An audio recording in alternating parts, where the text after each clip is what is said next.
of the Woodstock Inland Wetlands and Watercourses Agency meeting of November 16th. By my computer clock and my Fitbit, it's 7:05 p.m. I'd like to have a roll call of members present and online. Bill Rowinski. Marla Butts. Victor Peabody. Stuart Paisley. Okay. Thank you very much. So we have all board members present. We can continue to conduct business. No appointment of alternates. We don't have any yet. I hope we get some someday. Action on minutes of previous meeting, the October 5th meeting. Those of you who have received the minutes of that meeting in your packets, I trust you all have. Do you have any comments, questions, corrections? Bill Rowinski here. Under old business A, John Wipachowski, 179 Laurel Hill Drive. It lists the motion made by Marla Butts. I'm not sure that that's correct. I was involved in a motion in that somewhere along the way, I think. Marla Butts speaking. My notes have Bill Rowinski as being the person who made the motion. I did not. Okay, yep. We will make that correction. That for that particular application, 08-20-01, the motion was made by Bill Rowinski and seconded by Victor Peabody.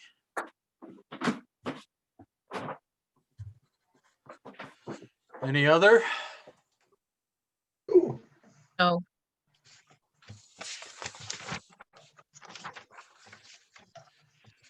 I didn't notice anything. Okay, I will entertain a motion to accept the minutes as corrected. So moved. So moved. Second. And Motion's been made by Bill Rowinski to accept the minutes as corrected, seconded by Marla Butts. All those in favor signify by saying aye. Aye. aye. Opposed? Abstained? So moved. Thank you. Okay, under new business, we have application 10-20-31. Phyllis M. Gilbert trustees, care of John Kennison, 650 English Neighborhood Road, a 3-lot subdivision.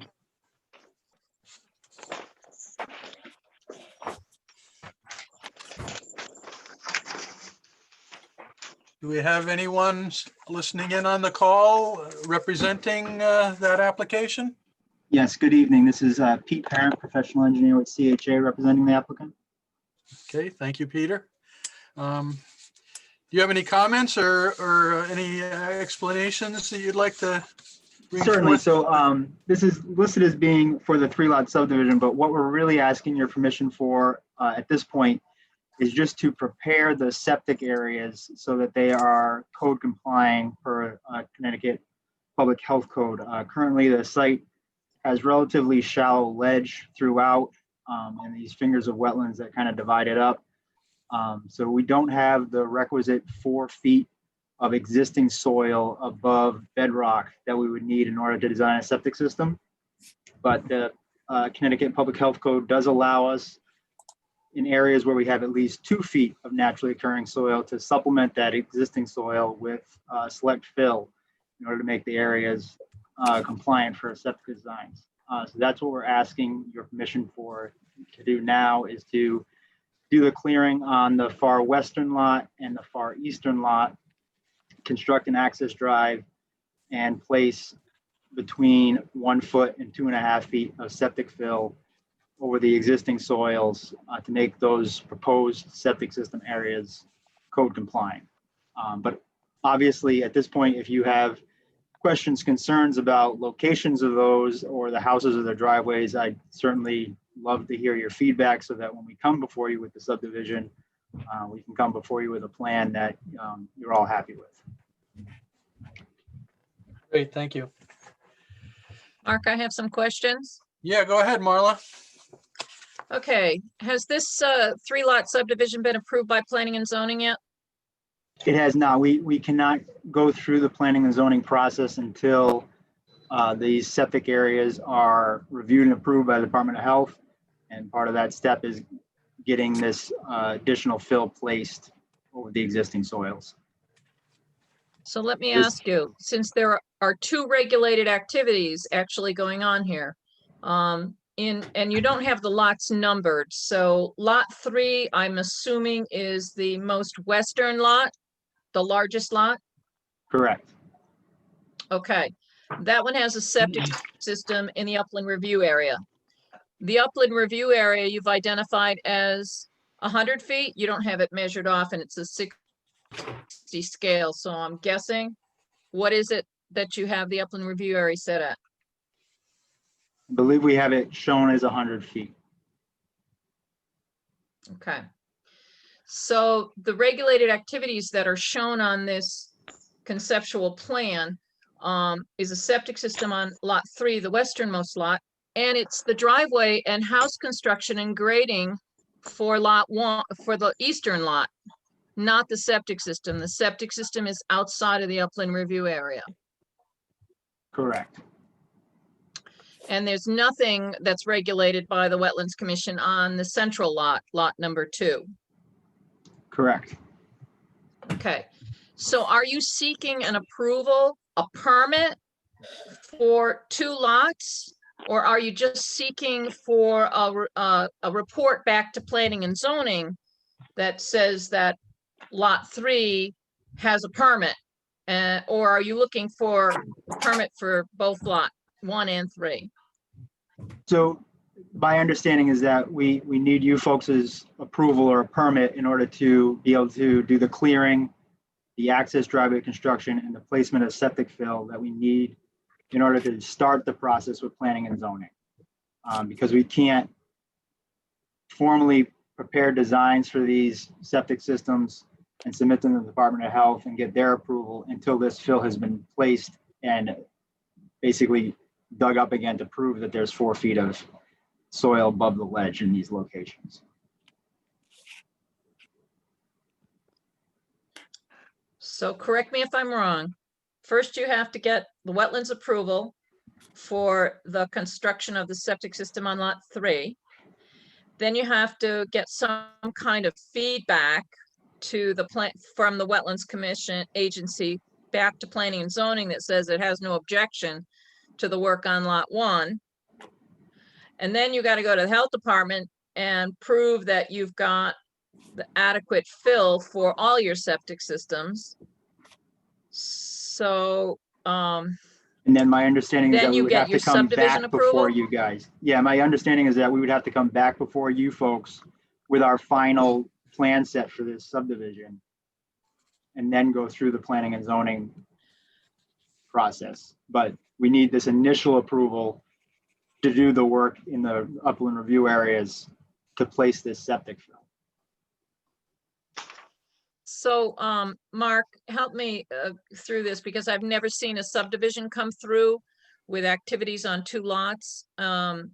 We don't have a conceptual subdivision plan approval process, do we? I don't think so. Okay. And so what he's looking for, it sounds like, is us to give feedback to the Planning and Zoning Commission that says we don't have a problem with the 3-lot subdivision as it is currently proposed. And that then he would subsequently come back for a permit for each individual lot. Correct. That has work in the upland review area, which Tina would then approve because there's no work in wetlands. Right. Tina, I think, would you agree with that? Sounds like that would be appropriate. Yeah.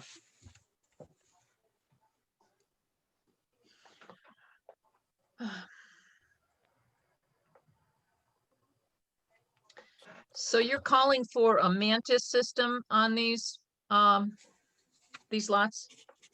Currently, we are, just because of the reduced footprint that they provide. Obviously, as the lots are actually subdivided off and purchased and people look to build these systems, someone may decide to do something different. But given the financial aspect of buying septic fill on speculation of building a house in this location and that sort of thing, we went the smallest footprint at this point. So what are the number of bedrooms for these houses? Per the planning and zoning requirements, we have to design all the septic systems for 4 bedrooms. Okay. What is the size of your tank? 4-bedroom house Your requires septic tank? a 1,250 gallon septic tank.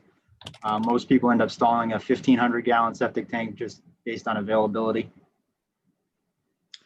Okay, in researching the Mantis system, one of the feedbacks that I've found was that systems that are Mantis systems, because they're a baffled system, they can get damaged if you have garbage disposals on them, if you have laundries on them. And the recommendation that I had read was to protect them is to increase the size of the septic tank beyond what is specifically necessary by the health department.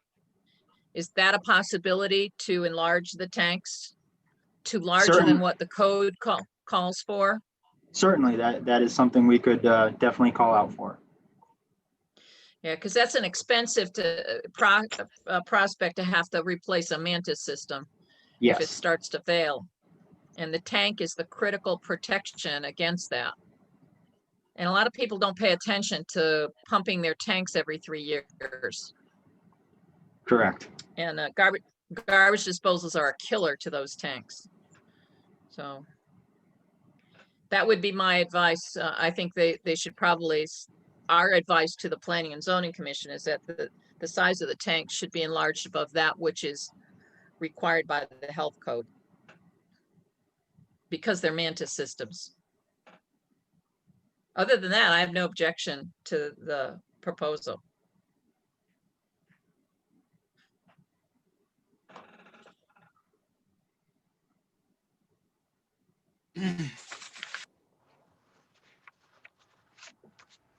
So in light of the fact that that they'll need to be coming back to us, once the subdivisions are approved,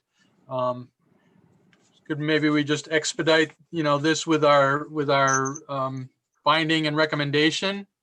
What do you think, Marla? Well, the question is Tina, they submitted an actual application, correct? Yes, a short form application, correct. And the fee, was there a fee on that? Yes, And the fee was for a single application, not 2 applications, correct? a single application. Okay. I'm thinking, Mark, since we don't have a process for conceptual approvals, Yeah, and that I would suggest that we send through our minutes back to the Planning and Zoning Commission, our acceptance of this proposed subdivision, with the understanding that they would come back to the Inland Wetlands Commission for individual wetlands agent approvals for each lot that has work in the upland review area. And that the septic tanks be enlarged above what the health code requires. I would so move that. I have one question. This is Stuart Peasley speaking. So just a clarification on the enlargement. So Mr. Parrott said that it was 1250 code requirement and they were considering a 1500. Are you, Marla, thinking it's got to be larger than 1500 gallons? Is that, In the past, I've recommended that they go to a 2,000 okay, gallon tank. The only reason is that the cost of the initial construction of the cost between a 1,500 gallon tank and a 2,000 gallon tank is so much minimal compared to having to replace the Mantis system if it gets clogged. okay. Yeah, I just wanted to clarify. It's kind of like front end loading, but I'm not going to say that they have to. I don't have the evidence of going up 500 cubic feet or 500 gallons, excuse me, of size. If he's going up 250 beyond what's needed, then that's probably better than nothing. But I don't really know. I have recommended 500 in the past, but that's dealing with lake communities where I'm much more concerned about a failing septic system adversely affecting a water body. So 1,500 would probably be acceptable. Okay, just thank you.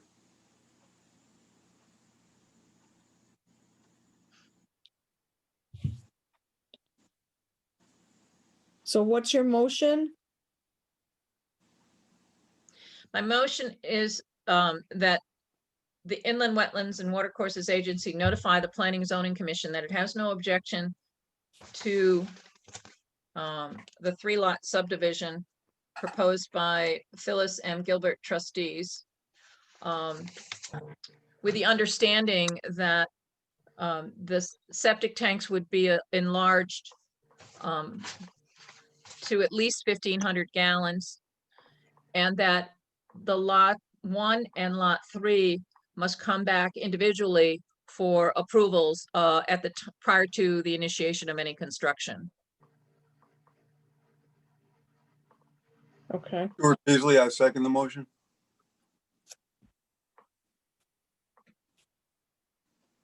Is there any further discussion? I have one other ahead. question. I don't know if this requires a legal notice to be published, since it's just a conceptual approval, or it's just a recommendation to the Planning and Zoning Commission. And if it doesn't require a legal notice being published, then I think we should return the fee back to the applicant. We don't really, have any expenses other than our time at this point in time. Okay, That is was that a thought. motion? Oh, That would be a separate motion. I just don't know. Right. I don't believe if you're not processing an application and you're just giving a recommendation to planning and zoning to give them your input, I don't think that needs a legal notice. I would agree with you, Marla, because once we made the vote take our vote on this motion, I was going to ask you or someone to make a motion that we return the application fee. So yeah, I'm in line with that line of thinking.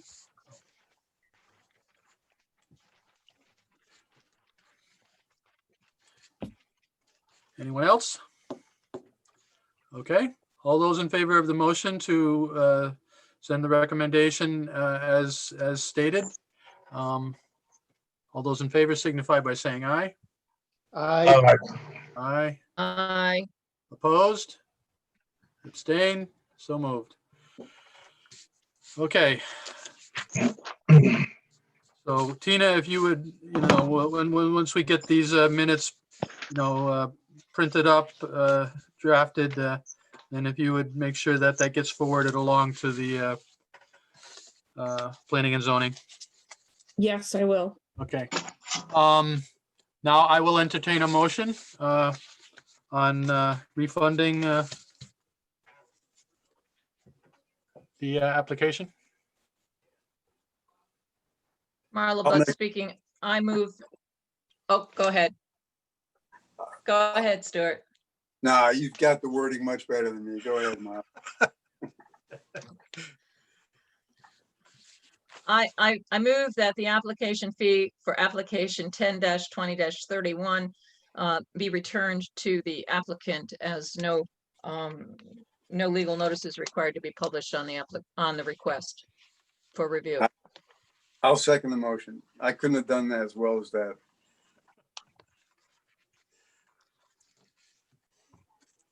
Motion's been made by Marla Butt, seconded by Stuart Peasley, to return the application fee to the applicant, as there will be no legal notice requirement posting. Any further discussion? All those in favor signify by saying aye. Aye. Aye. Aye. Opposed? Abstained? So moved. Thank you. Thank you, Peter. Thank you.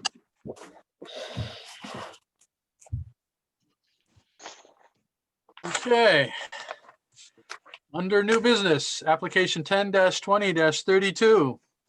George Heracles, yep, 10 Loyola Road extension. Replace existing wall with concrete wall on the same footprint. Is anyone present on the call to represent this?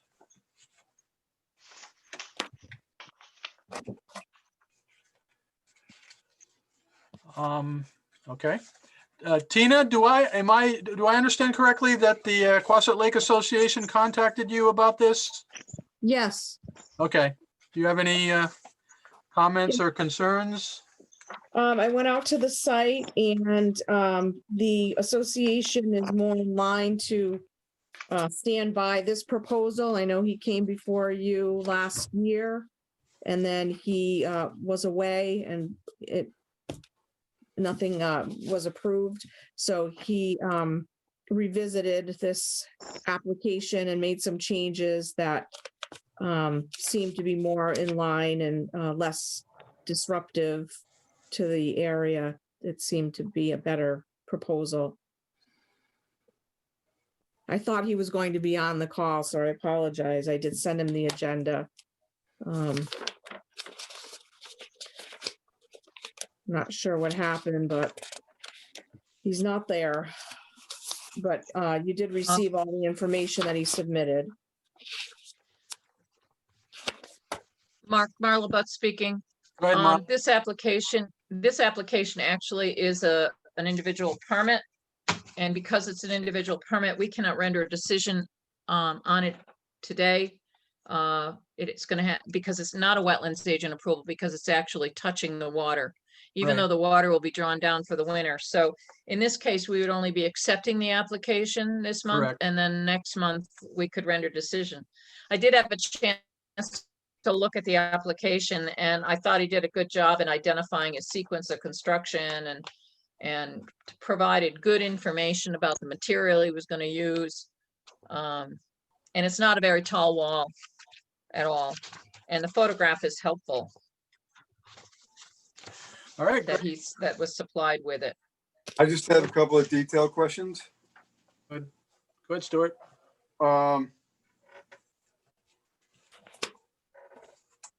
He says the block road is sit on 4 inches below, 4 inches down below lake bottom on new base. So I'm assuming that's 4-inch thick concrete is what he means. And I would specify that it would be reinforced concrete with welded wire mesh. And then he's saying he's going to drill holes in the footing to pin the first row of brute blocks. I guess he thinks that's better to drill the holes than to put in when it's wet concrete. Just a detail. But like it's not a tall wall, so there's not a lot of loading on this.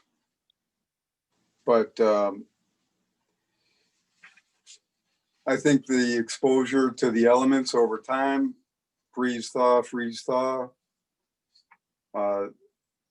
movement of the earth below because of that freeze thaw, that reinforced concrete will help it last longer.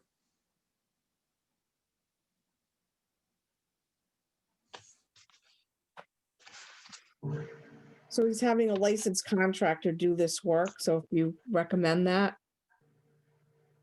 Yeah, we just add a welded wire mesh reinforcement.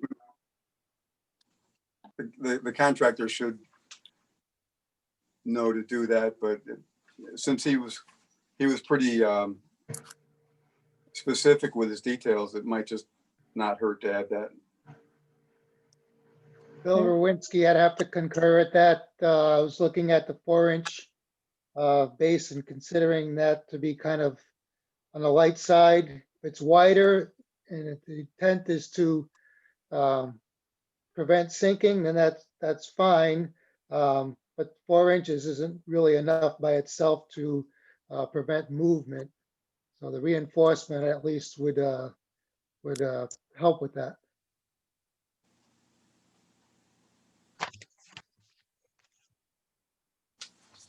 Yeah, definitely. So for the record, we'll include those recommendations from Stuart, and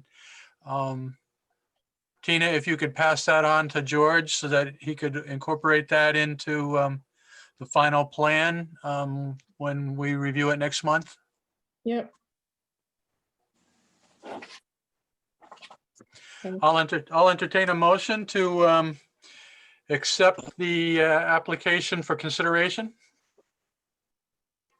Bill Rowinski, I move to accept application 10-20-32 George Harakali, 10 Loyola Road Extension. Replace existing wall with concrete wall in the same footprint.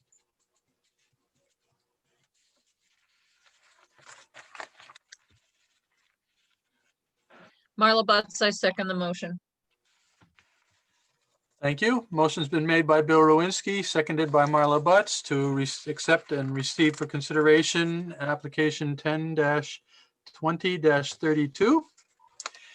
Any further discussion or questions? All those in favor signify by saying aye. Aye. Aye. Aye. Opposed? Abstained? So moved. Okay.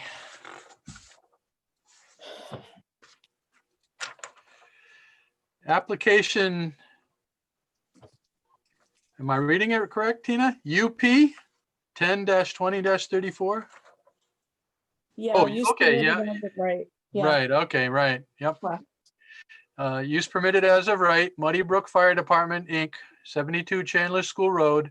Install a dry fire hydrant into the present fire pond. Bill Rowinski with a question. What makes it use permitted as of right, or who has the use permitted as of right? You have to grant that, that comes before you, because you can decide whether you think it's a use permitted as of right, because there are regulations and under section 4 do, it does, I don't have it in front of me, but it does allow for the fire pond. Yeah, yeah, Marla, I think it's under one of the state statutes about, fire control is one of the, am I thinking right, or? can So you- You're correct. Yeah. is there an existing, this is a new fire hydrant, new dry hydrant, correct? Correct. It's not existing. It's new according to the application. Bill Rowinski, again, just trying to clarify who has the use as of right. Well, I think the fire department would be Well- able to access it, right? Anytime that there was an emergency in the area, Right. they could access it. I think that if Yeah, they're the involved, applicant. then I think that gives them the right to use it in an emergency. Right. As long, I was gonna say, we don't have the signature of the owner, but whose signature is that on the application, Tina? The applicant, so the Muddy Brook Fire Department are the ones that submitted this. And But whose Um, signature is that?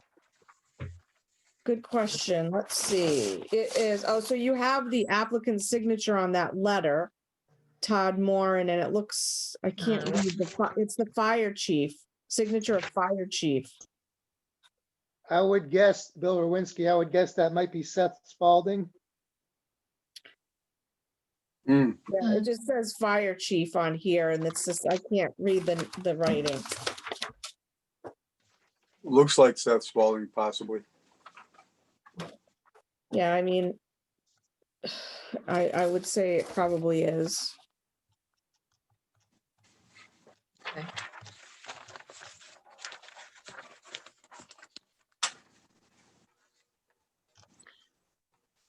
So if you call up the statutes, you'll find that hydrants are use is permitted as of right. I'm not familiar with this pond though. Do you know if they need to do any dredging to make adequate access for the dry hydrant? It says no water courses will be altered. The pond is surrounded by farmland owned by Fairholme Farm. Does anybody familiar with that pond up on No.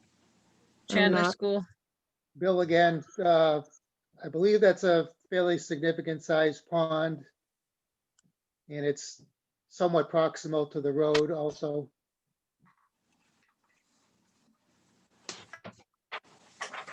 I'm trying to look up some aerial photography on it right now.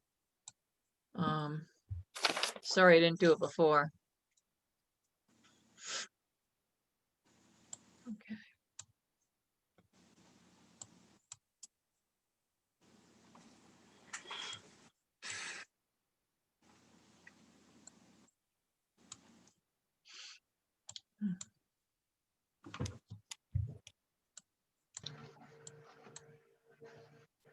Okay. Do you know what side of the road it's on? Is it on the south side of Chandler School Road? Yes, It says south side. should be pretty close to Dug Hill Road. Okay. That's the pond we're talking about, which I should be out. George. Well, I'm seeing a pond that's located east of Jordan Brook, which is on the east side of Dug Hill Road, on the south side of Chandler School Road. And it is a fairly sizable, Sheila, it's fairly sizable pond. And it looks like it's got a discharge to Jordan's Brook. There's also much closer to Chandler School Road on the north side is on Jordan Brook itself is a small open body of water. So this is saying they're going to put it in the pond that's in the middle of the field. Correct? There's the It's south located side. in a field, yep. South side, yep. Yep, okay. And it looks like it was dug quite some time ago, but it doesn't look like it's eutrophied. It looks like it's got pretty good volume of water there, so I think that this would be acceptable as long as they install it. Well, it's not going to make a lot of difference time of year. Bill, again, I'm not sure that there's any control structure for that pond. So it's, No, there doesn't appear to be in the aerial photography. There's no stream coming into it, but there is a small discharge. Probably when you get a heavy rain, it probably discharges. Oh, there you go. Can you see Oh, looks like you my, got an algal bloom. Yes. I think this is it here, Marla. Oh. Yep. That. Yeah. There's the farm. Yep. Looks like it's probably gotten some good new eutrophication in it. Yeah. a lot of algae right High there. Looks like high nitrogen, to be honest Yeah, with you, yeah. judging by the swirling of it. Yeah. It's blue-green algae. So yeah. Wow. And it looks like it might drain to Jordan Brook here. This Jordan Brook kind of drains out here. Correct. Yep.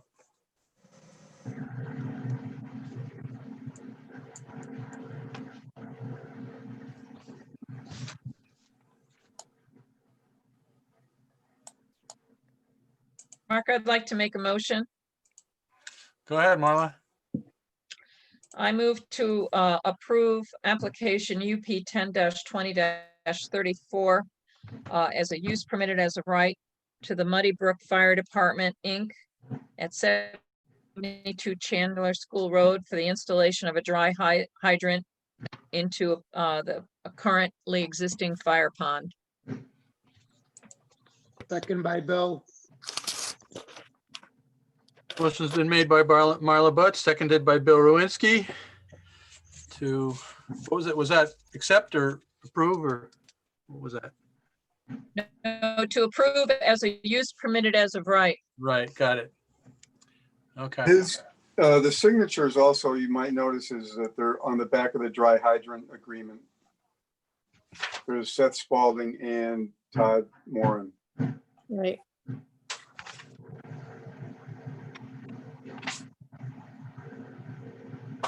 okay. Any further discussion? All those in favor signify by saying aye. Aye. Aye. Aye.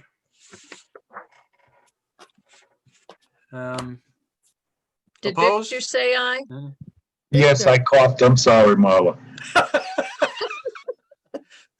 Abstained? No, I'm sorry. Oh, so moved. Thank you. All right. Okay, next use permitted as of right is UP 10-20-35.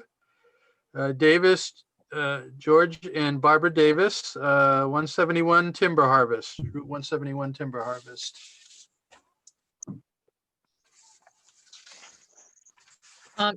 Marla Butt speaking. I took a look at this application and I don't see that there's any regulated activities.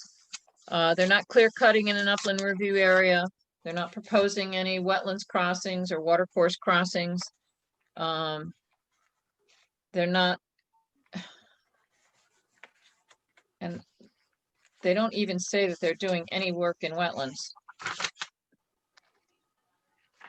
So if they're not doing any cutting in wetlands and they're not doing any clear cutting in the upland review area, then it's not a regulated activity. Right. On one of Bill Rowinski, on one of the pages here towards the end, there's actions being performed on this land under the category of crossings clearing. They did put a check mark next to removal of trees in upland review area. I'm not sure whether Yeah. they're,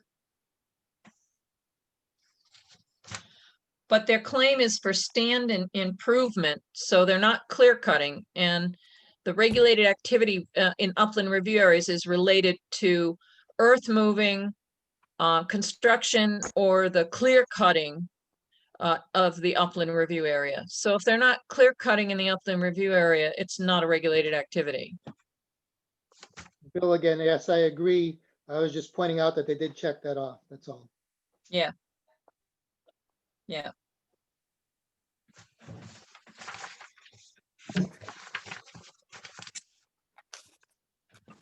I mean, you could approve it as a use permitted as of right, but no, there's no requirement for a legal notice.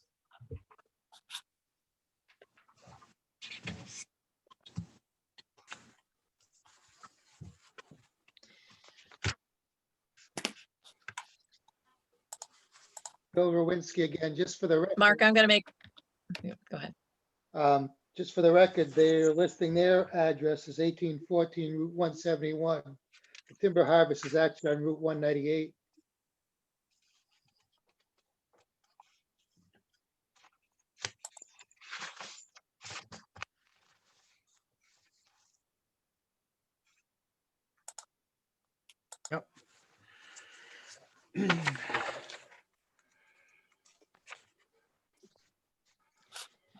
Well, seeing as they think they need an application for use permitted as of right, I move to approve application UP 10-20-35, use permitted as of right to Davis, George and Barbara Davis of 1814 Route 171 for timber harvesting on property known as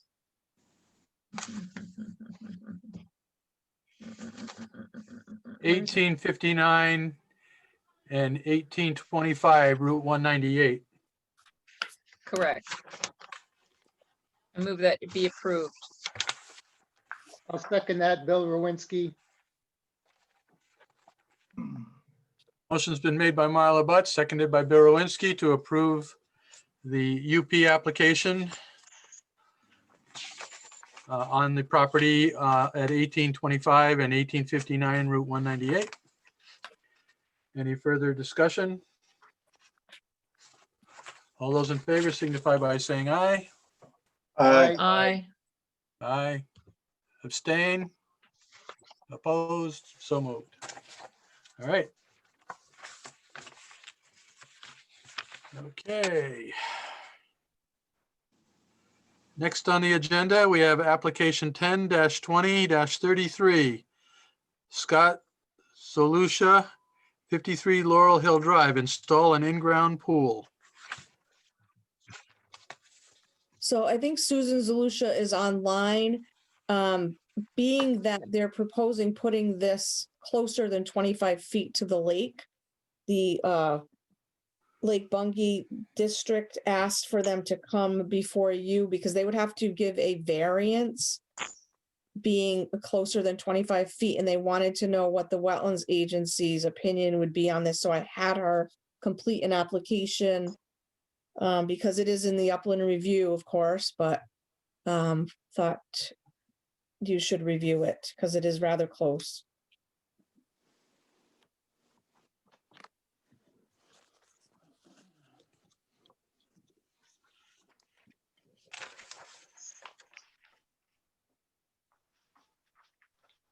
Question, Tina. The NDDH says they want a minimum of 25 feet from existing wells, but they don't say anything about from the water body.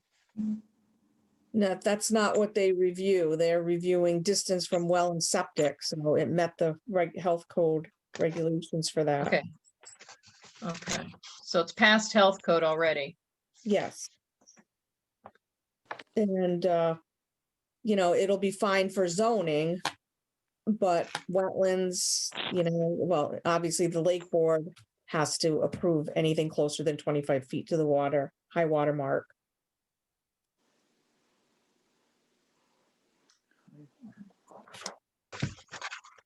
I don't have any objection to this being processed as a wetlands agent approval. Okay.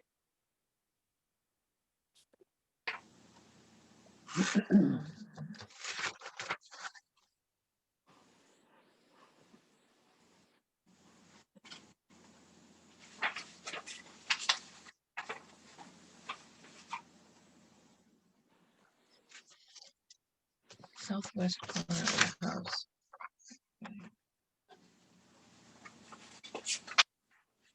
Well, do we want to receive this consideration and give the other members some time to think on it, or?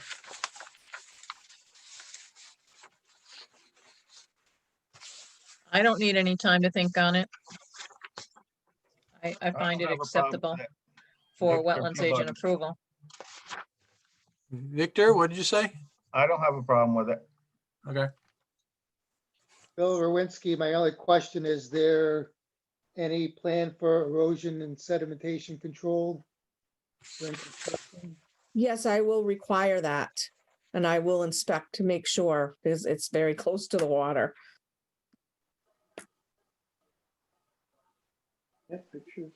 I have a question to the property owners, if you're there. We're Where are you gonna take the spoils? Where are they gonna be disposed of? Is that the dirt? The dirt that you dig out, yeah. The dirt, Yeah. that's gonna be taken away. The pool company's gonna take that away. Yep. Okay. That makes it a lot easier Yeah. for erosion and sediment control.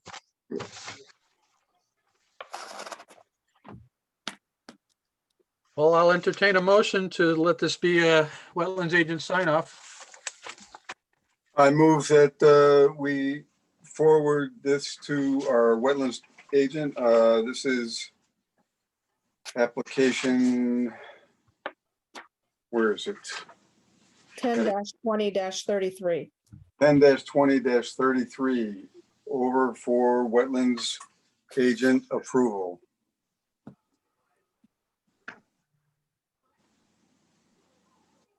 I second that motion. Motion's been made by Stuart Peasley, seconded by Marla Butts to pass this on for wetlands agent sign off approval. Any further discussion? One last question. Go Do you ahead. anticipate any problem hitting the water table when you dig the pool? No? Negative. Are you high enough above the water? We're probably 3 to 4 feet from the bottom of the pool when it's dug, at least 3 to 4 feet from even going towards the water. We're way above that. Where our property line sets, we're way up high. We got retaining walls and everything. It's gonna be. So you have a steep bank? Yeah. We have retaining two walls. levels, so there's 2 retaining walls. So Right. there's one retaining wall at the water level. And then, so it's Then 3 there's feet. another one that's Yeah. 5 feet. So there's 3 feet at the water level to a grassy area. Then stairs going up to where the pool will be, which is another 5 feet high.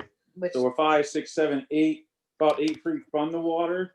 Above lake level, yeah. Yes, yeah. Yeah, and so your yard is terraced, is what you're saying. Yes, thank you. It's Yep. it's terraced, yeah. Yeah. Proper words, yes. Yeah. Thank you. You have terraced waterfront property. exactly. Thank you. Awesome. Okay, all those in favor signify by saying aye. Aye. I Aye. Abstain? Opposed? So moved. Thank you. Thank you. Thank you very much. Have a good You're night. welcome. You too. Bye. That was good. Okay. And last but not least, we now have application 11-20-36, Town of Woodstock, Peak Brook Road. Oh, yeah, Peak Brook Road over Peak Brook Bridge repair. Yeah, so the bridge that is currently existing on Peak Brook Road in Woodstock is now up for repair, and they've presented us a rather large map plans. So any questions, or we'll just move forward with receiving for consideration?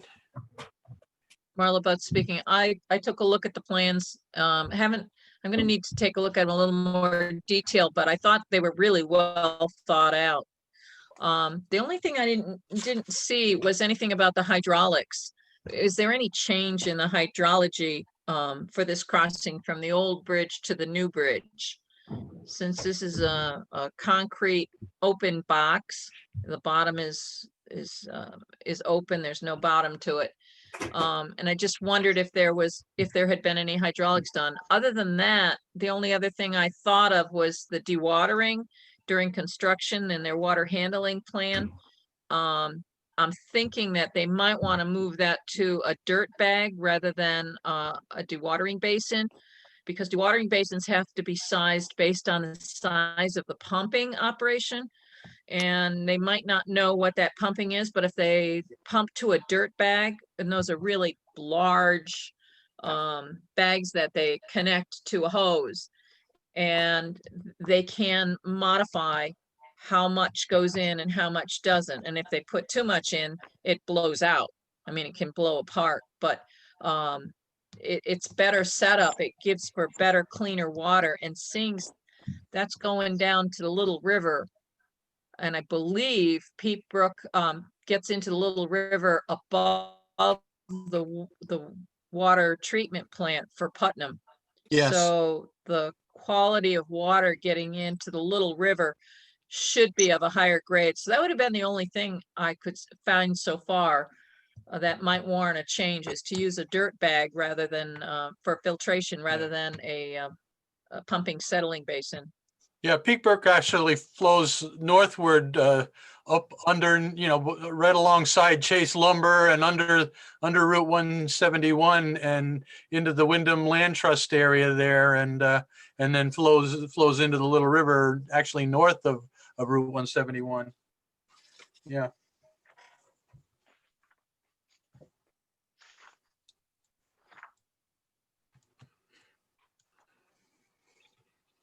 I move to accept the application 11-20-36, Town of Woodstock, Peak Brook Road over Peak Brook for bridge repair. Actually, it's a bridge replacement. Second by Bill Rowanski. Motion's been made by Marla Butt, seconded by Bill Rowinski to receive for consideration application 11-20-36. Any further discussion? All those in favor signify by saying aye. Aye. Aye. Aye. Yeah. Yeah, so moved. Okay. Old business. We have, Quick go question, ahead. Yeah, sure, go ahead. Mark. Could Tina let the engineer know about the 2 questions about the hydraulics, any change in hydraulics Yep. between the old bridge and the new bridge? And would they consider changing the pumping settling basin to a dirt bag? Marla, this is Pete Parent with CHA. I'll certainly forward those along to the design team. Thank you. Thank you. I do have another use permitted as of right request from Ron Petro, located at 155 Payne Road. I was out there on Friday. I had a complaint from a neighbor, so I had him fill out an application, which you don't have. There's not a lot of detail on it, but he is online right now if you had any questions, but he has a pond that he was trying to restore for the Muddy Brook Fire Department. I guess Seth Spalding was out there, and that is the purpose. He does have farm animals as well. It's an agricultural use, and he is on the line, and I don't know if you'd be willing to take a look at this or ask him questions and put something on the record, because it was a complaint that I received.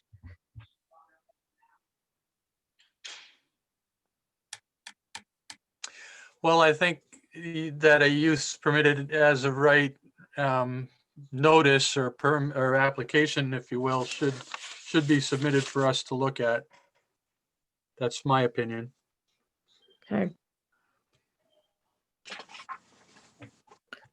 Marla So- Butt speaking, I concur.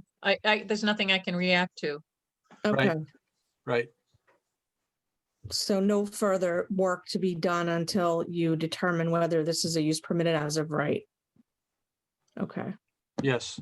What is the section of the statute or the regulations that this would be under? Because it's not a fire hydrant. I mean, it's not like a dry hydrant. It's a pond cleaning. Yeah, it's drying up. They're trying to restore a pond. He has a working farm there. And that is the purpose. And I think, he should be on this call, hopefully. I am on, Tina. Okay. So if you have any questions, he's here. Do you use this pond for irrigation? No, Do the animals water from it? Do, they do, but it's been dried up.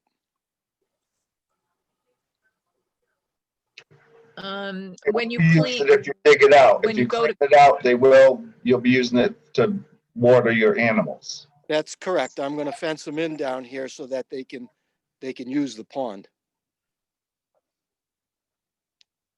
so I this think we might should take qualify notice as of a use that, just the animals. We gotta take care of the animals, so I think that should be prioritized somewhat. It could qualify for a use permitted as of right under agriculture, but we need to see that a little bit more detail. So I think it's gonna have to wait till next meeting. I was just wondering whether or not it would come in as a permit or whether it come in, could it possibly classify as a use permitted as of right under agriculture? And it might. It Right. is, that's what I'm asking for. Yeah, well, then you would Yeah, need to, but we don't have anything. you need to, in your application or notice, you should give us the details of the animals that you have and, you know, what type of farm operation you have, et cetera.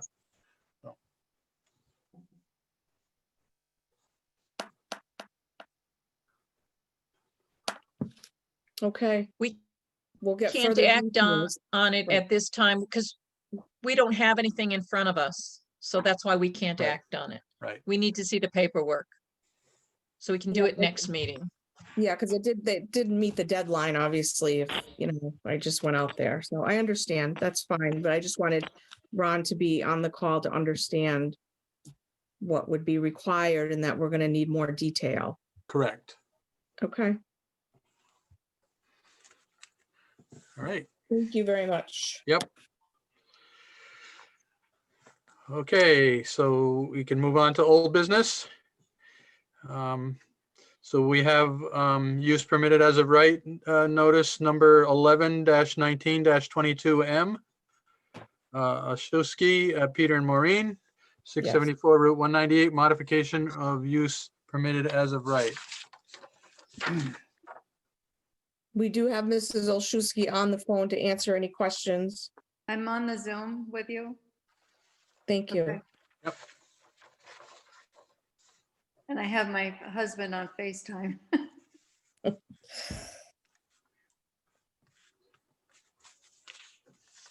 Bill Rowinski, just clarification, what is the modification of use permitted as a right? What is the modification? Had to do with the road. Remember, we been going back and forth about that road going to the farm. Right, access from one hayfield to another hayfield.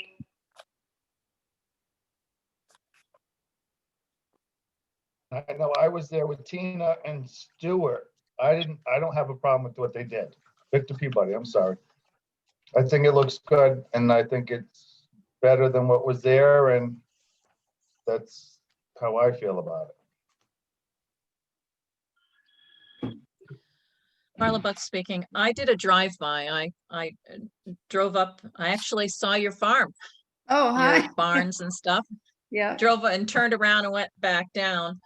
And then I drove up the state highway. And one of the thoughts that I had was that if I was a farmer and I was haying a field, I would rather not have to go onto a state highway with my machinery to get to my barns, right. to move the hay. And so from my perspective, after driving around the area and looking at the way everything laid out, I came to the conclusion in my own mind that the road itself was essential to your farming operation to keep you safe or to Yep. keep your farm workers safe. Horses, I know there's been discussion about whether or not you're selling commodities or not. The statute doesn't require that you have to have a commodity to sell. If you I are think that- raising animals and you are raising horses, aren't you?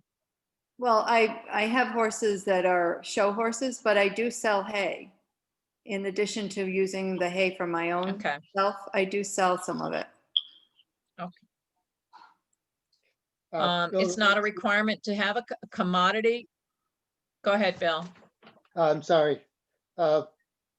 Judging from some guidance from the DEP that they put out, it says the operation and use has no income requirement, may be a hobby. Okay. There is income from it. Actually, probably more loss, but there is income. But we're registered as a farm for the town, the state, the federal government. All the necessary things have been done to register us as a farm. and we pay taxes accordingly.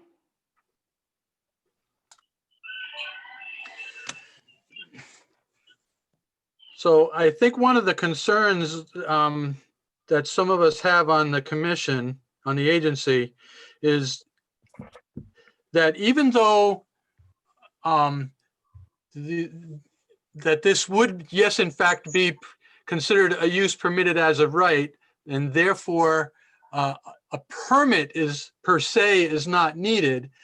I think there's still some guidelines about, when a road is put in for, for farming purposes, that it that it meets the drainage standards, or for the upper watershed above that road. And so, Marla, I guess I kind of would look to you, maybe, if either the town of Thompson or any of the other towns have had, how do we deal with, we got to make sure that, yeah, it's permitted and they don't need to get quote unquote a permit, but the water still needs to get through and under that new road, and it should be designed, to handle that flow. And I guess that's one of the concerns that I was kind of wondering about. How do the wetland agency handle that kind of thing? Yeah. Because it's a farm road and it's only used by agricultural equipment, it's not being used to gain access to a home, which in that case, you'd want to have dry access during storms. Right. And if I saw the photographs of the improvements made to that cart path. And what I think I said at last meeting, it looked like a broad crested weir. So if the culvert size was not large enough to handle larger storms, the roadway would overtop with a wide area for water to flow over. So the velocities probably wouldn't be strong enough to wash it out, because it's not like you're going through a gorge. It's quite a long flat area that they put the stone in. So Yeah. it'd be acting like a broad crested weir. And it's likely that it will overtop during storm events, and they just won't be able to use the road at that time. Right. As long as the road is not built up so that it creates an actual dam where it can flood out the upstream areas, or if a beaver got in there and blocked the culvert, what would be the extent of the potential damage that would be caused? That would be a small amount of flooding, but because the road was not built up real high, and there's also a chance of a possibility that road's going to sink, because if it's on organic material, the stone that was placed, if they didn't put a geotextile underneath it so the road would float over the organic material, over time, that stone's going to get pushed into the soils below it, the soft soils Compression. below Right. it. Yeah. Yeah. Correct. Right. Correct. Bill Rowinski, And a I'd lot like of to farm jump- roads do that. Bill Rowinski, I'd like to jump in here. Based on what I've been looking at, and particularly the Connecticut Supreme Court ruling on the Indian Spring Land Company and Inland Wetland versus Inland Wetlands and Watercourses Agency of the Town of Greenwich et al. The only issue with the road would be as if wetlands were filled at this point. That would be the only discussion we would really have if it's a farm road and we don't have any other jurisdiction really to make any other requirements to it. You who have visited the site maybe could speak to whether any wetlands were filled in the process of constructing the roads.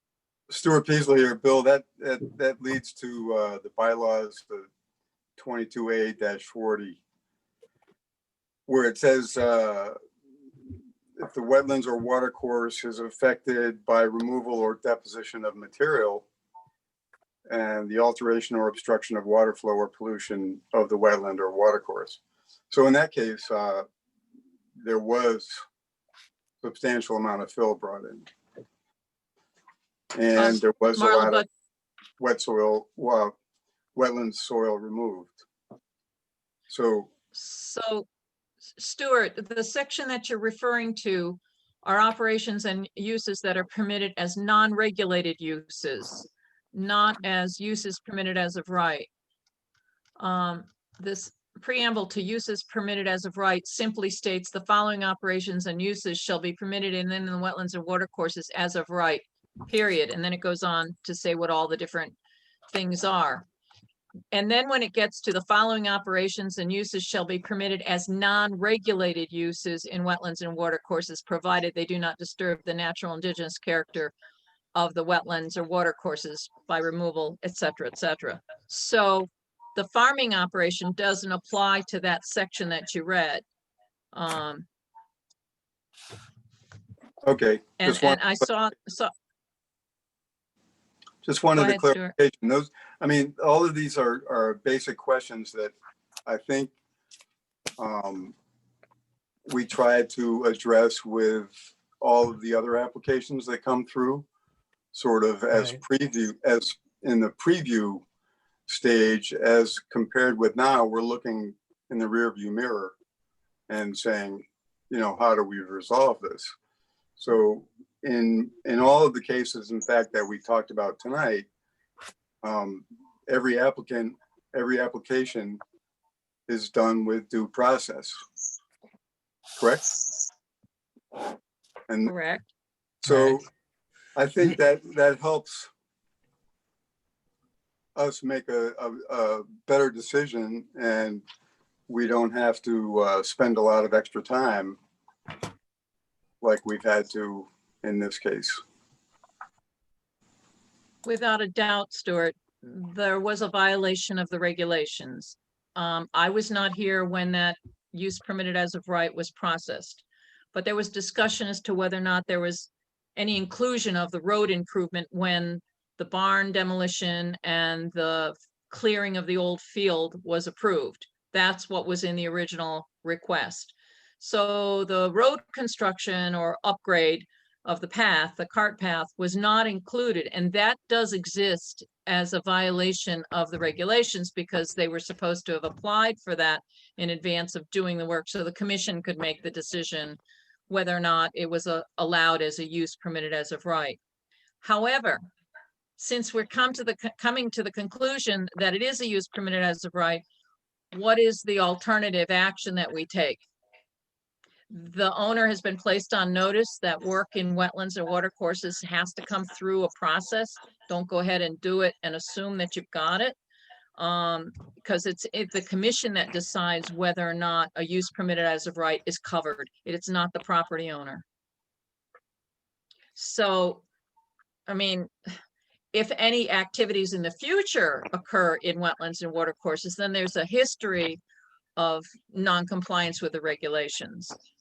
And then we should be looking at that a little more strongly. But right now, I don't see the reason for pursuing it any further than it already has been done. Does that mean that we would be able to grant a conditional approval based on this use and this use alone? And then if there were any potential changes, then we would have to go back and start over. All of the things would have to be removed, wetlands be restored in the event there was any plans for a different use. What do you mean by different use? You mean like if somebody wanted to put a house up on that hill? Yeah. It would have to come back to upgrade that driveway. That I don't think the town would accept a driveway at that grade. Well, that's what I mean, a Right. conditional approval. Well. Yeah, it is- would have to come back to the Clearly- Wetlands Commission. I apologize. I Sorry. clearly understand that it's just for farm purposes and it's no more than that. And I apologize for not getting in touch with you sooner. I assumed it was in the hands of the contractor and I wasn't diligent enough about getting in touch with you all. So I apologize for any confusion that's been created. But it's simply for farm use. And if we're not planning to, but if anything were to change, there definitely would have to be a new application before wetlands. Awesome. Bill Rowinski. asking for concurrence with Marla and Mark is if it's agricultural use, and it's not any conditional approval, it's a ruling of no jurisdiction, I believe.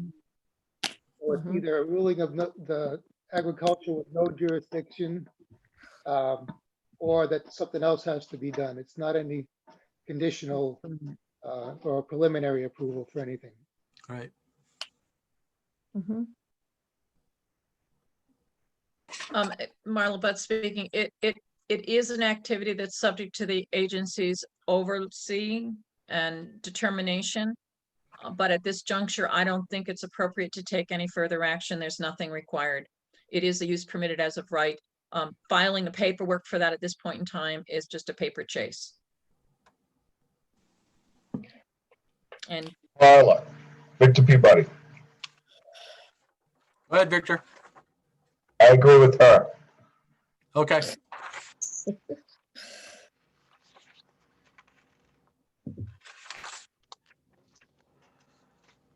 Okay.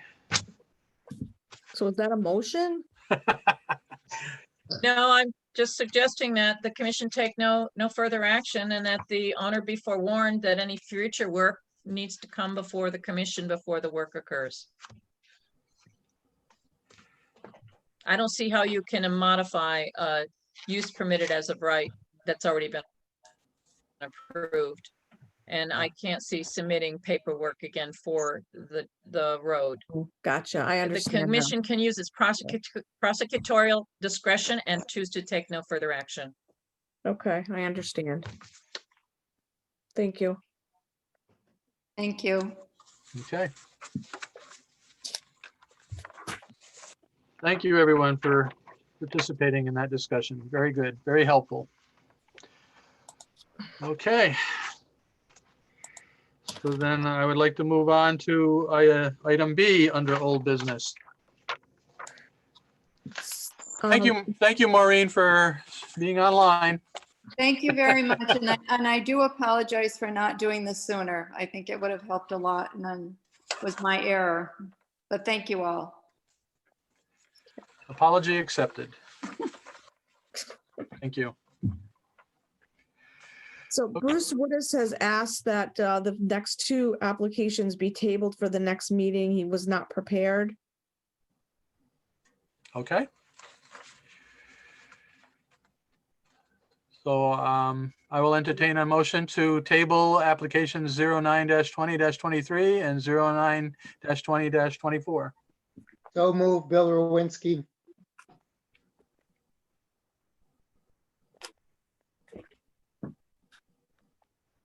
Do I hear a second? Second, Victor Peabody.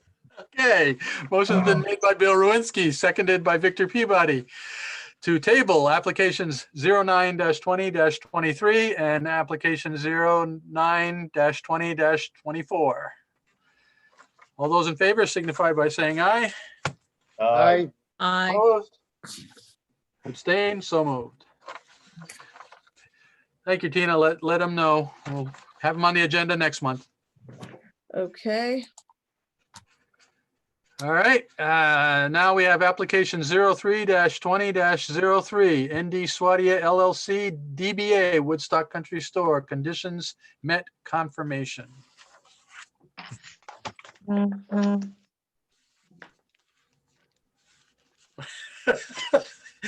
I'm sure that was someone's chair moving, but it sounded like. That was cute.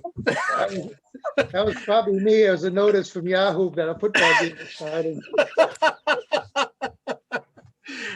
Okay, I love technology. Okay, so we have some additional material that's some conditions, some concerns we had have been met. Is that what we're looking at here? so. Marla Butt speaking. Go ahead. Oh, sorry. Go ahead, Tina. Something you go, I'll let you, sorry, I didn't want me Okay. to. So he did give a resolution form in our packet. Yep. And there were two components of the approval. One was that the specifications for the detention basin embankment materials and compaction requirements and anti-seep collar design were supposed to be included. They have included the bank compaction and the embankment materials. And there was a discussion after the approval was given regarding the need for an anti-seep collar or not. And it was based upon the recommendation of from the Natural Resource Conservation Service that their literature does no longer advises an anti-seep collar the way I was asking. And then regarding the modification of the design of the structures required to obtain approval from the Northeast District Department of Health would be submitted to the Inland Wetlands and Watercourses Agency for its review and written approval as a modification of the permit prior to the initiation of any activities authorized by the permit. So my question to Tina was, did the Northeast District Department of Health approve the septic system yet?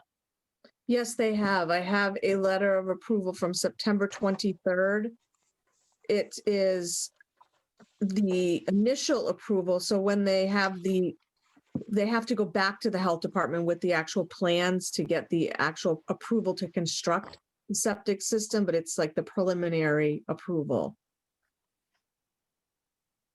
Could you read the first two lines, which state what the plan dates were? Sure. Usually they identify them in their approval. The subject plan, Burton Engineering, J&D Civil Engineering, ND Swadia LLC, project 18-229, drawn March 30, 2020, last revised 8/26/2020, submitted on September 10th, 2020, has been reviewed as requested.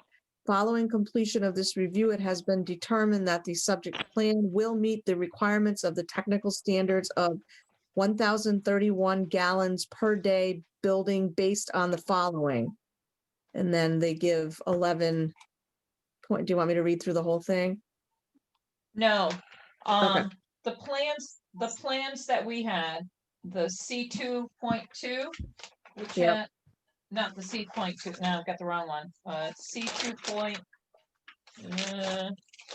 what is it? He says here, 4.3, C4.1 and C4.3. Those are not the plans that were approved in the Northeast District Department of Health's letter. That's why I was asking for the dates. The plans that we have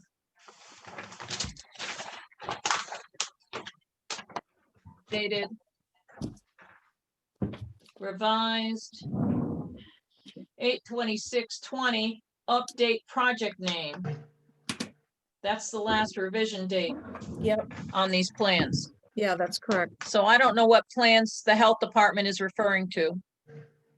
So until we get the plans that the health department is referring to and look at those, I can't say that we've got confirmation that that second condition of the approval has been met. So the last revised is 8/26/2020. You never, I mean, I can show them on the screen if there's a way to do this. The 8/26 is just has an update of the project name. Is that what your revision did? Yeah, I mean, they really changed very little on that plan, but that's, hold on, let me. Hold on 1 second.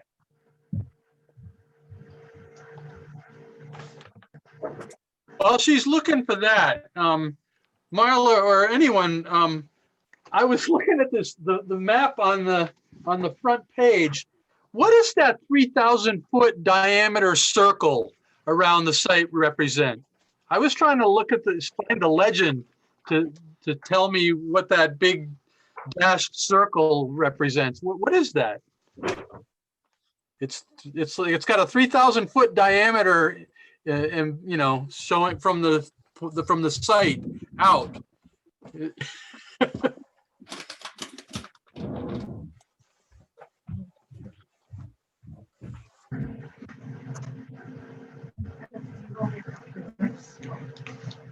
Come on in. I have no idea. Huh, okay. Close this here.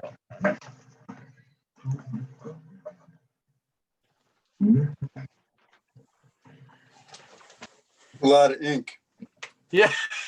'Cause, I know when we're looking at a site plan for a home and, they'll put a big circle around where the well's going to be located. What is it, 75 feet or whatever? And Yeah.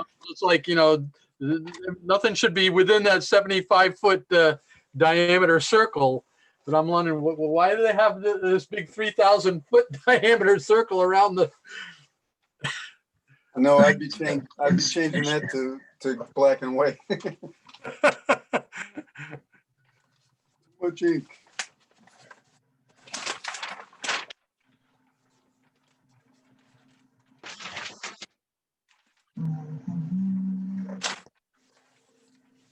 Well, maybe, Tina, maybe oh, she's gone. I'm right here. Maybe the health department was referring to this sheet C4.1. Because they would cite the last revision date anyways. Can you see what I just put They up? would not. Yes, All right, now I just gotta move over, hold on.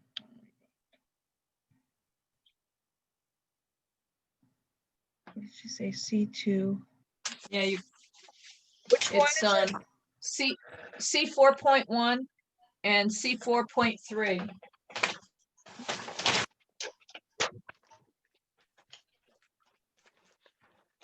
That's it.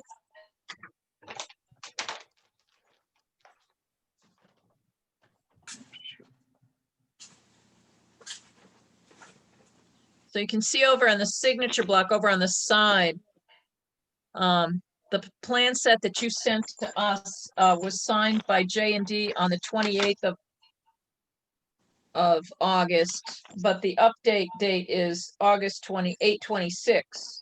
So maybe that is the plan that the health department was referring to. So this is the most current. Yep. And that, even though, wait a minute. Oh, you have a different plan than what you sent to us. The 826 says add anti-seep collar detail and update project name. And the one that we've got that you sent in my packet just said update project name. All right.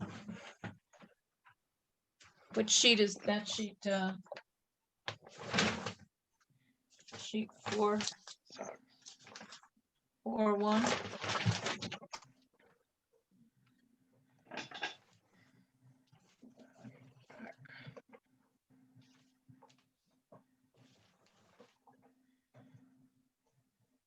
No, C 2.2 is okay. That's fine. Got to go to C 4.1. That's the septic system.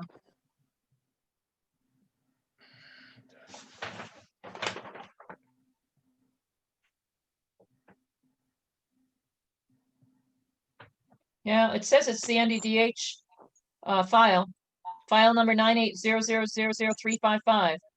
That must be what's in your letter from NDDH. This is 2.42.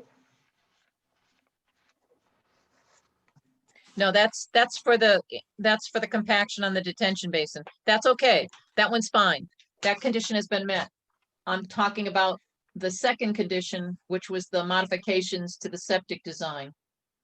Just need to confirm that C 4.1 and C 4.3 are those drawings, the ones that are approved by NDDH.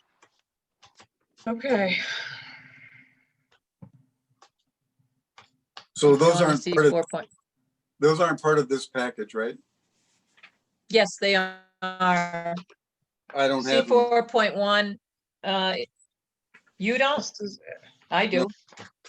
I don't have 4.1 or 4.3. 4.2. Okay, I've got C 4.2, 4.2.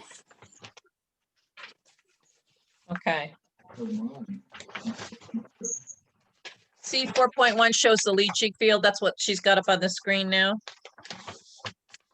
Wait a minute, I'm sorry, I've got 4.1. I don't have 4.3. There is no 4.3. It's only 4.2. Oh, Oh, he I thought you references 4.3.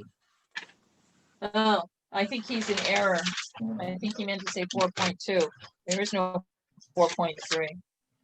Okay. I've got 4.2. It was folded over.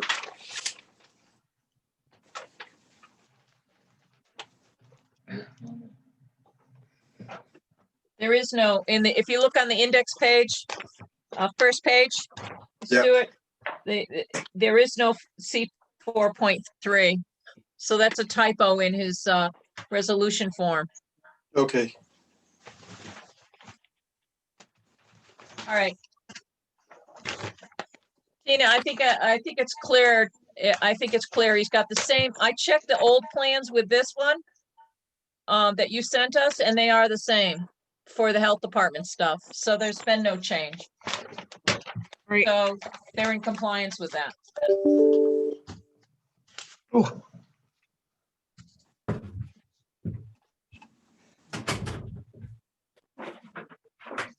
Can I ask you a question, Tina? Where does this stand at planning and zoning? They're on the agenda for this Thursday's meeting. The public hearing has been closed and hopefully they'll be able to make their decision this Thursday. Okay.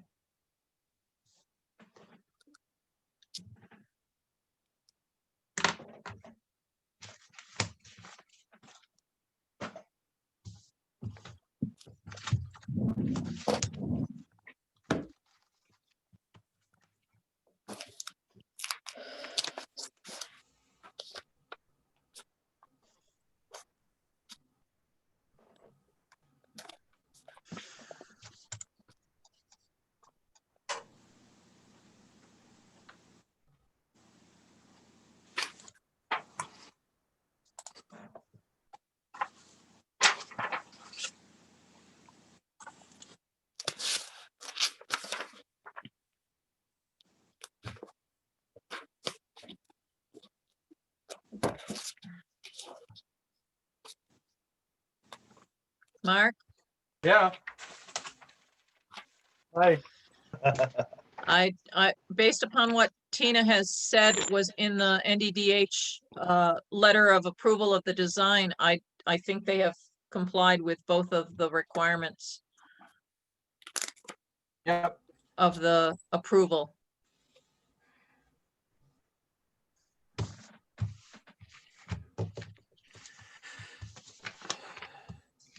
So do we need to move forward with accepting this or approving this? Is that what? No, you've already No, approved. just Okay. All right. let the minutes show that we've reviewed it and it appears to be compliant with the conditions of the approval. Excellent. Thank you. Good. Okay. Yep. Okay. So I guess, that cover page just is like, if people are interested, this is what's located within a half a mile of the site. A lake, an airport. I don't know. I was just kind of wondering why there was this giant 3,000 foot diameter circle around the site. Okay. All right. In case you're flying over, In case Maybe. you're flying over, right? Yeah. flying into the airport.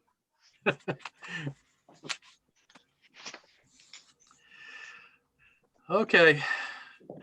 By the way, does anyone notice that airport, just that runway keeps extending by the stumps being dumped there? Huh? Have you driven on Bungie Hill Road? You see the airport runway being like constantly growing. Growing northward. Yeah. Yeah. So I'm like, I guess that's not regulated or anything, but I know as a pilot, I wouldn't feel very confident if I knew I was landing on stumps. Right.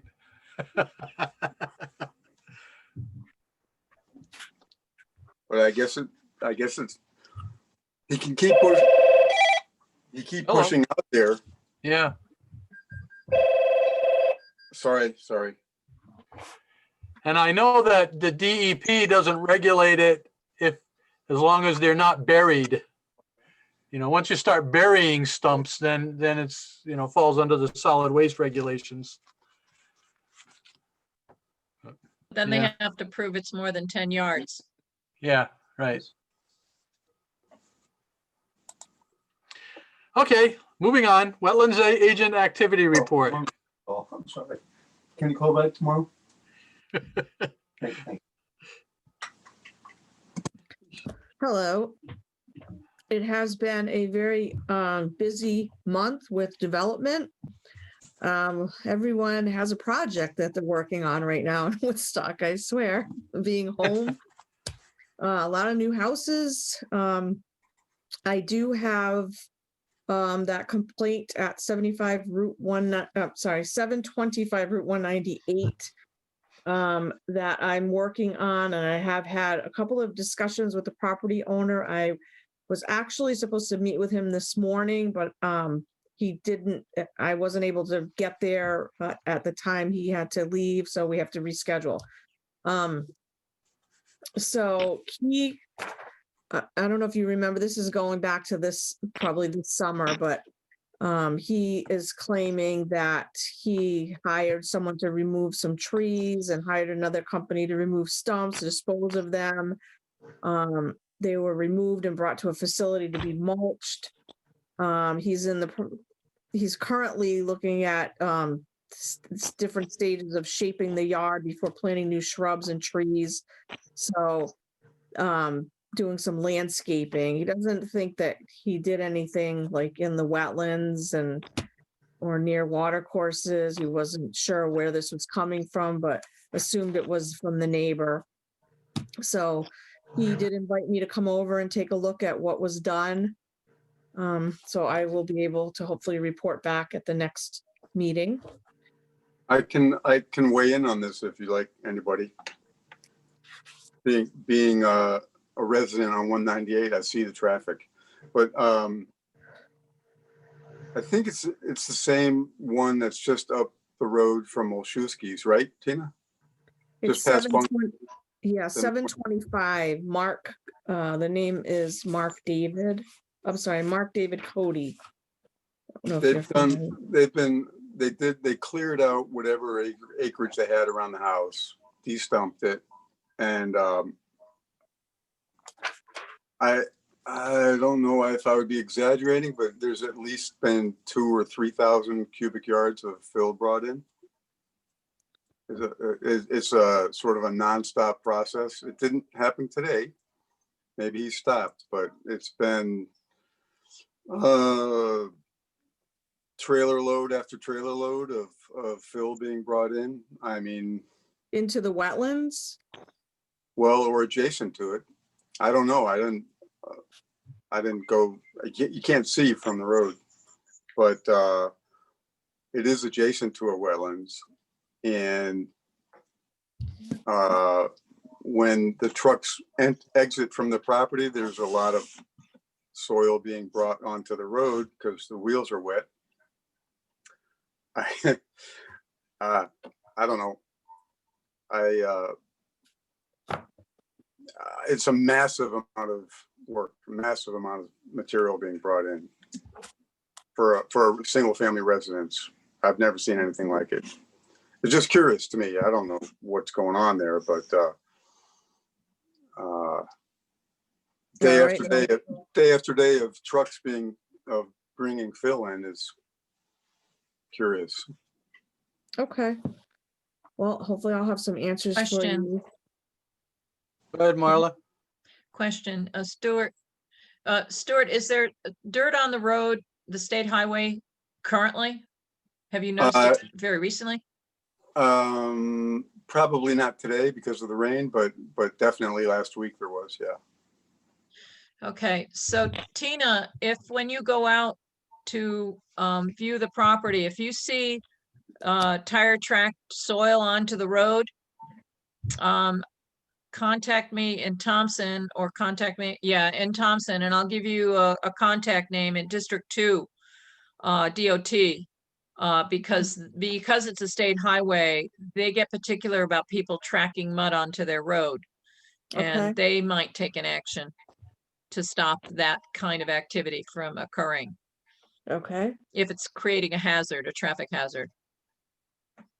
As far as I know, I would think, I mean, I did look at it in Google Earth and I can't really see much level of detail, but I really do think that even though it's a huge scale, it is probably just landscaping. But I mean, it's pretty amazing how much material has been brought in for it's really just a backyard. Okay. So I'd be interested to learn what was going on there. It's just curious. Okay. Well, hopefully I will find out shortly. This week, I think we will be rescheduling. But I don't want to tick that guy off. Well, You know, he's you know his profession, right? no. Oh, he works for the state.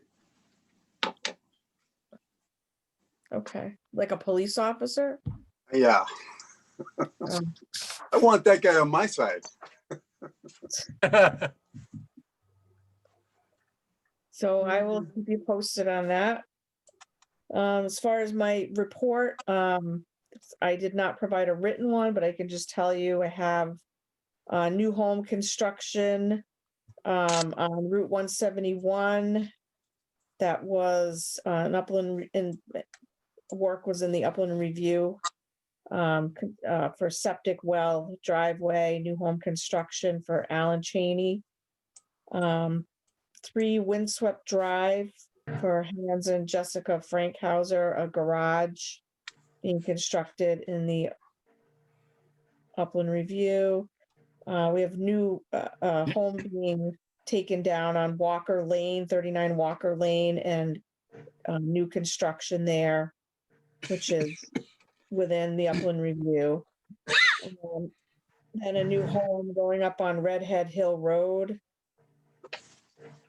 Lot 1, new home construction and septic. I was able to sign off on that.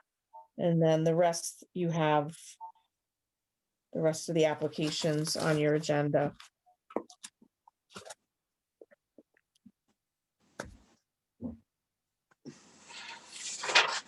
I'd say that's progress. Yeah. What's going on with the Crooked Trail extension? I have not received anything other than an email this month from that property owner, which you had in your packet, I hope. Yeah, I think I looked. Yep. I have not That's been the one by them. talking about the chestnut borers. Correct. Yeah. But DEP has, done, I think, their due diligence, and I think it looks like they might go out there one more time. But anyway, Ray Freegun, responded, and Ted Brightwell was out there. I know Teddy, and so he's been out there. I think he's gonna go out again and take another well sample. So.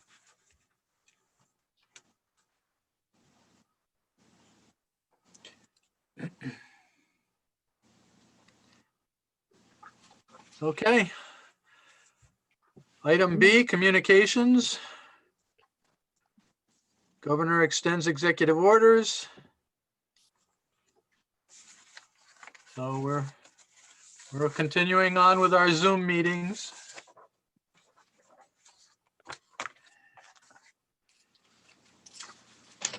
CAZEO training seminar.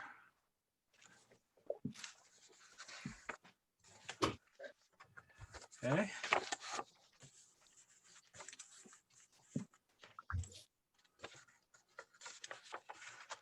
And then the maps from the Eastern Connecticut Conservation District.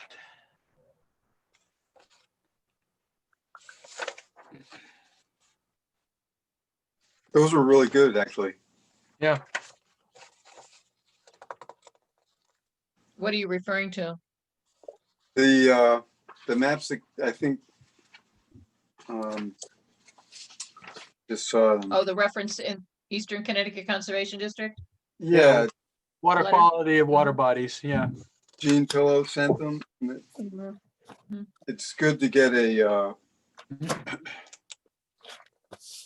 kind of that perspective just by itself without looking at any other things on a map. Hmm.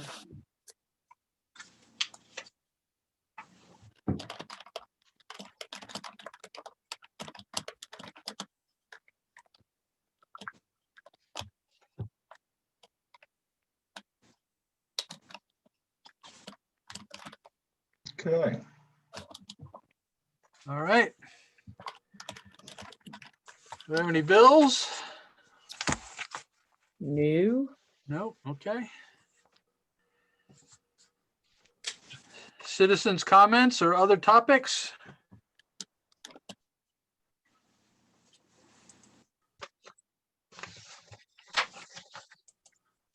All right. Oh, I have one question. Go ahead, Tina, Marla. are you requiring, since we're in the Zoom meetings, are you requiring applicants who have engineers that have, big sizable plans? Like we got a huge stack today, or the other day for the town of Woodstock and also for the gas station. Have you been asking them to send you PDF versions that could be posted? So instead of sending us all the hard copies, we could just, Yeah. get them electronically? We can, but I'm used to dealing with the Planning and Zoning Commission that wants everything in front of them, but if you prefer to have it digitally, not a problem. I like the Well, I hard just copy. know hard copies are nice, but I just noticed that it was $9, the cost of the Mhm. envelope that you sent I to me. It's terrible. $9, yeah. Terrible. I know. Well, we Okay, don't get them, just thought I'd fortunately, ask. we don't get them that often. This is maybe once a year. Yeah, it Yeah. doesn't happen that often, but as busy as it's been lately, I don't know what's going on.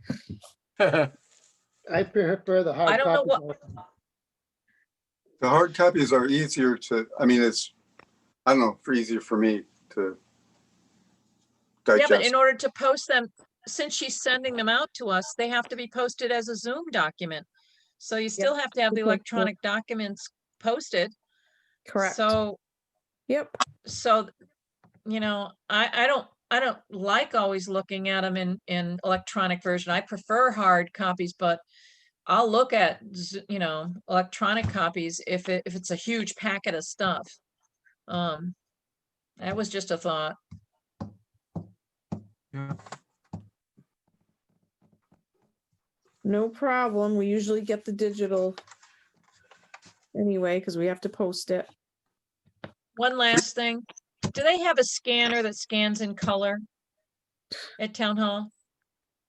Oh, A copier well, scanner? the big copiers that, we can get things done quickly on are not color.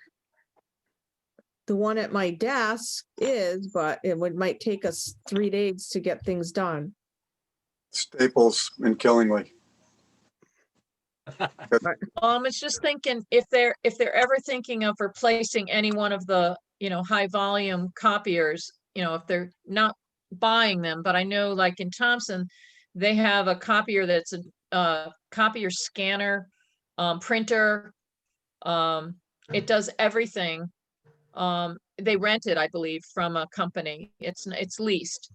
And it scans it and it sends it via email. If you have the emails, you can program them in, and then I can look at stuff like you're sending out photographs that are black and white and they're not easy to read. If I could see them electronically in color, that would be good. But if it's going to take you forever just to get them scanned, that I would think that if you're have a chance to talk to the the treasurer or the first selectman, if they have to replace one of those large volume copiers, if they could get one that could do scanning and emailing that scan like to Right. your email address, then it might be useful, really handy, because then you could forward us photocopies, you could send us color copies electronically, and we could look at them. So, That would be so so if much you easier. look- If you look online in our website, there'll be in color on there, the scanning, but Okay. we can't print them in color. So you'd have to go Okay. online to see that. Okay, so when you post the Zoom documents, the photographs are posted where? Are they with the agendas or are they somewhere else?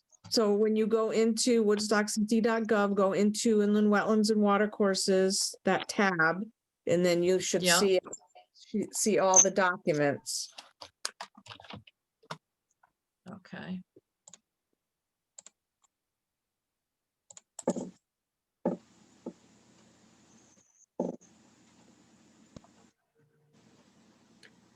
Has anybody else used the documents that are online as opposed to the ones we get in the mail?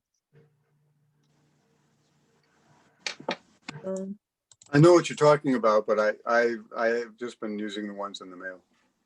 Top left. Okay, because button. they got a new website. It looks so different from what it did before. So I'm in the main page. Where do I go from there? Okay, go to government Government. and go to Okay, all the way over to boards and commissions and then down to inland wetlands, watercourses. Click on that. yep, And then got go it. to the top left, documents for Zoom meetings.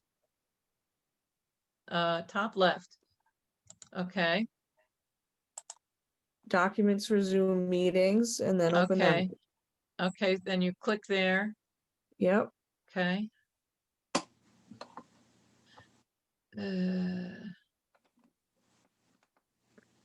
Okay, and then they load them separately. Yeah, Okay, so look down and you'll see Olszewski photos. And you'll see the color ones.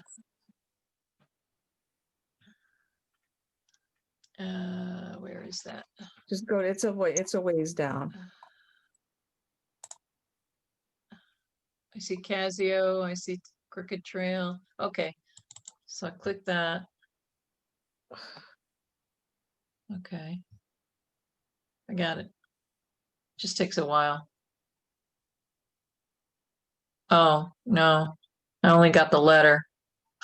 No, go, it says 1674 Route 198 Olszewski photos, PDF, 4 days ago. Okay. Okay, hold on. I got her letter. I didn't get her, that's gotta be photographs. Letter. It says letter. I'm, So, oh, I see the photos. They're not located next to one another. It's all kind of jumbled how they're put up, so they don't come in the order of the agenda, but okay, yeah, it's gotcha. like This is, 6 up. yeah, this is much better. This is helpful. Thank you. So where is Okay. that again? On the page, you're at agendas? Or where do you get that? Okay, so once you get into inland wetlands and watercourses, you're going to go to the upper left where it says documents for Zoom meetings. Oh, I didn't see that. Yeah, okay. Yeah, we don't have all our board members listed on here either. Yeah, We gotta update this. you do. I don't have the ability to update it. It's one person, it's Crystal. And it's on her list to update all the boards and commissions, apparently. No I one brought can. that up. I brought that up 3 months ago. I keep bringing it up too. I don't know why we can't, why other people can't do it, but that's what I'm told. So did you find? See, you the- did post Yeah. post the Society of Soil Scientists of Southern New England, that letter up there. That was great. That worked. Yeah, all the drawings are up here. They look good, but the thing is about having them hard copy, maybe if you could make an option for them to be hard copy if desired. I don't know, that'd be, I hate to lose that accessibility to rich resource. I mean, because when I look at documents online, I'm constantly having to look at documents like this online. It's just not as efficient as having the real thing, because you have to blow it up, and then when you have to blow it up, you have to scroll it around. It's very easy to lose orientation. That's the value of having the hard copy. And I think that it's really a judgment call. It may be, like I say, if we could keep it as an option. Like I'm looking at the Peak Brook drawings now, and it looks great, but I have to zoom in and move around to really, if I want to read anything. So it's just a preference, I guess. I Once don't we know, get, might have been helpful if, go ahead, Mark. I'm I sorry. was just saying, once we get back to a newer normal and we can start meeting together again, then, we don't have to have those big, huge map packets. We can just have them there for us at the That's meeting. true. You Yep. don't have to mail it. That's true. What might be helpful is when she posts them and she puts a label on them, like, for example, Peak Brook Road plans. That sits at one place, but the application would sit somewhere else. If that could have been associated with the agenda so that we knew that it was where it was on the agenda. Like I was looking for the Olinsky photographs and they're nowhere near her letter. Her letter was, let's see, how many pages away, how many documents away, at least We're 1, 2, working 3, really 4, hard. 5, 6. Yeah, I understand. We're I working know, really I hard to have the keep same these problem. up. I have the same problem. We're short-staffed Yeah. and Crystal puts everything up and we, like this week we have so much on the agendas now, and the planning and zoning we have in the same week. It's just been very hard for us to keep up. So we're just doing our Yeah. best. I'm very grateful that, I have Cindy working with me now, and she is very, very organized because I'm here such a limited amount of time. So, but So really your Cindy point should is be, taken. so they should train Cindy to be able to post the Zoom documents. Yeah, at Because some she's point, doing setting out the agenda. yeah, at some point, that would be the best thing for us to work on our own parts of the website and get everything organized and the names in there. I don't know how long that's going to take. We've asked Crystal about that and not sure. I think she has to understand how to work with the new website before she can train other people. So the developer didn't provide training for more than 1 or 2 people? I don't know. I wish I knew the details. You I'm don't know the sorry, answer. I Okay. don't have the answers to that. Usually the back door or back end of the websites can be pretty tricky. I know I Yeah, have but a hard, this It- looks it- like the same, application that the town of Thompson and Putnam are both using. And they have an administrator, but then there are people like, I can post things on the wetlands. They have limitations for where I can go to edit things. I can only edit on the wetlands portion. I can edit things on the agendas in the minutes section, but I can also go on my main page for the Inland Wetlands Commission and change text and post stuff. I've been given that authority to do it. So it doesn't have to rely on one person to update the membership list. Right. what kind of training Any of did the you have? text. It's like a YouTube training probably you could do. No, I was trained by the administrator, the Yeah. main administrator, which would be like Crystal. Yeah. Trained me, in my case, it was somebody from the selectman's office and the town clerk are both the administrators to the website. And whenever I have a problem and I can't remember how to do something, I contact one of them and they explain it again to me, how to do it. So So- Cindy's telling me she does have the authority, but she has experience with doing this, but she has to sit with Crystal at one time to go through it. So I guess it's in the works. She's just messaged me that she's on it. Okay. All right, that's great. That's good. That'll be helpful. I know, because it's been frustrating for me too. Mm. All right. So is our next meeting on that day of infamy, December 7th? Yep. It was also, Did we do the calendar? Did we do the calendar already Oh, for you know next what? year? We have, I think, hold on. Cindy, I thought she had given it to me. Hold on. Yes, I can go through the dates. It's right here. Good. Cindy had already worked on this. So do you want me to just read the dates that she has so you can decide if this is going to work for you? Yeah, I January suppose we could. 11th. Okay. Oh, sorry, I didn't. Here it is. Hold on. Got to get back to the meeting here.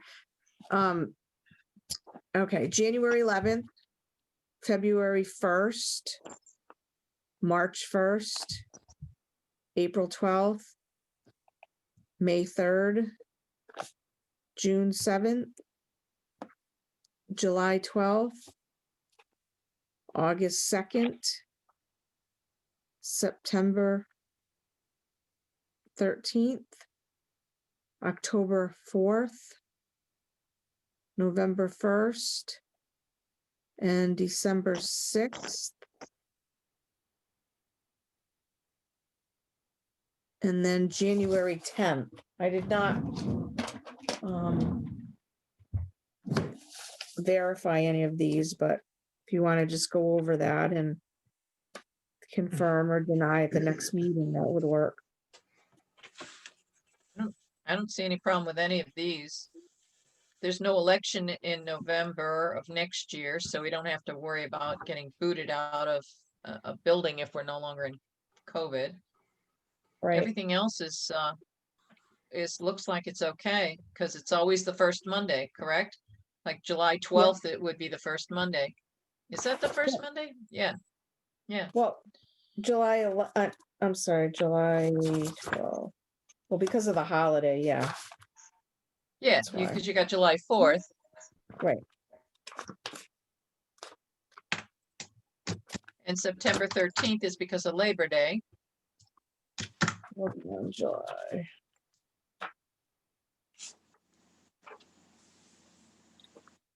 Yeah, so July Right. 12th would be correct. April 12th. or the That must 2nd. be due to Easter. Is Easter? I'm not sure.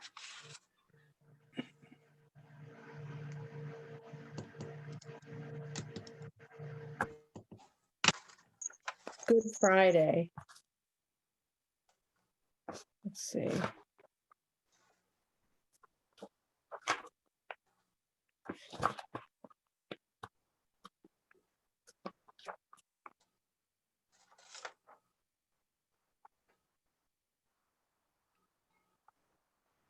Okay, Connecticut's holidays,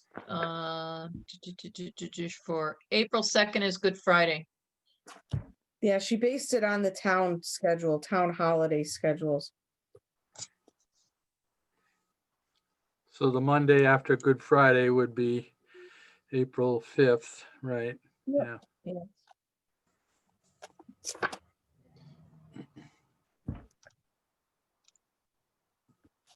And the January one is set off to the 11th because January 1st is a Friday. So they want to have that following Monday off, I guess, Yeah. to recover. That's the holiday, yeah. Long recovery. Right. Well, alcohol might Why kill not? more viruses.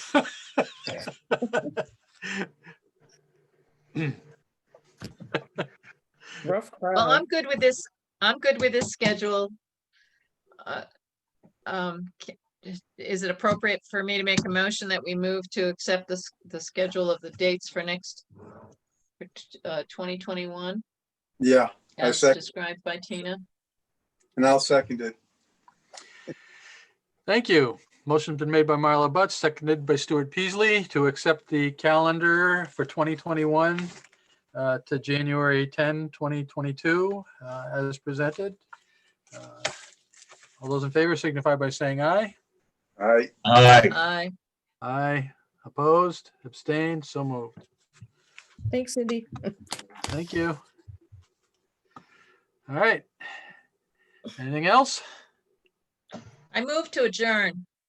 second, Motion's been made by Marla Butts, seconded by Stuart Peasley to adjourn. All those in favor signify by saying aye. aye.